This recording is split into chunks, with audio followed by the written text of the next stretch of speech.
Why did the historical Jesus gather around himself an inner circle of followers? Why did he call the 12 to begin with? Was he a teacher looking for students? Or was he the founder of a religion, looking for people he could trust to be leaders of churches?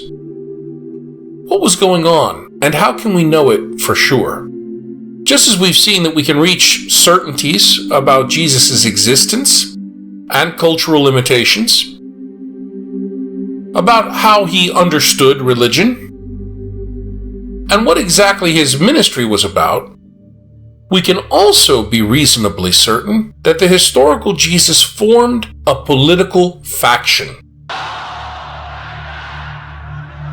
In the ancient and contemporary Middle East, leaders gather followers and form political factions for the purpose of gaining some advantage over others.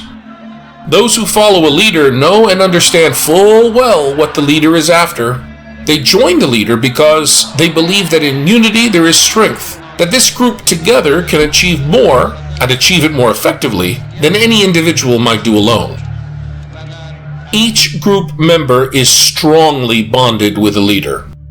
In contrast, the group members belonging to the political faction have, at least initially, weak bonds with each other. We glimpse examples of this in the political religious movement of the historical Jesus. This is in contrast to the later fictive kin Jesus groups of Paul, which were examples of domestic religion, with all members bound together as if they were related kin, with fathers and mothers, brothers and sisters, and so forth. All sources agree that after Jesus' career was over, a group or coalition existed that previously had been closely connected to Jesus. If such a group did exist, then it must have been formed within the framework of Jesus' historical concern. And as we've seen, Jesus' historical concern was political religion, namely Israelite theocracy. Since Jesus' historical concern was with theocracy, then this group of inner followers was related to Israelite theocracy. They were a set of persons who witnessed to Jesus' politically religious program. Within a political institution, a group formed to support someone's program is called a faction. Hence, we can be certain that Jesus formed a political faction. Factions, by definition, are coalitions. That is, groups formed by a central person for a specific purpose at a specific time. But how can we know this for certain?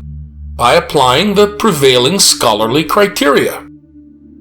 The criterion of embarrassment demonstrates that the proclamation of Jesus, the kingdom of Skyvault is at hand, Israelite theocracy is here, it's coming now, proved vacuous. The kingdom of God, or Israelite theocracy, never manifested.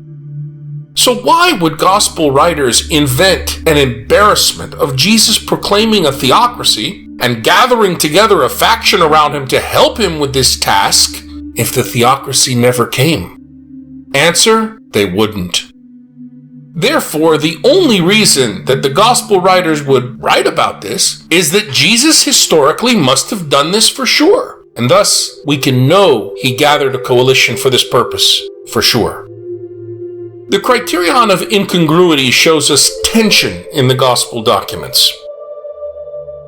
The Gospels were composed by communities decades after Jesus and his first followers, and primarily interested in Jesus groups sticking together, like fictive families, like fictive kin groups belonging to a domestic religion. But in the Synoptic Gospels, when we read about these 12 recruits, Peter and the other followers of Jesus, they act like a faction of a political religion, rather than fictive kin group founders, as the later church spun them.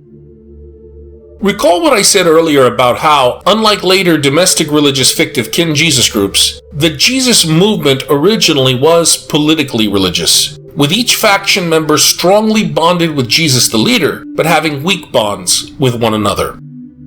Should we be surprised that the brothers James and John, the sons of Zebedee, asked for the two highest places when Jesus comes into his glory? No. And neither should we be shocked by the angry reaction from the other 10, because these two beat them to the punch. Neither should we be surprised when, at the Last Supper, they all dispute among themselves about status and honor and which one of them was to be regarded as the greatest. And we should also understand why, in the fourth gospel called John, the anonymous beloved disciple, "It's really Lazarus," stands out rather clearly as particularly favored by Jesus. He reclines next to Jesus at the table and obtains privileged information from him about the betrayer.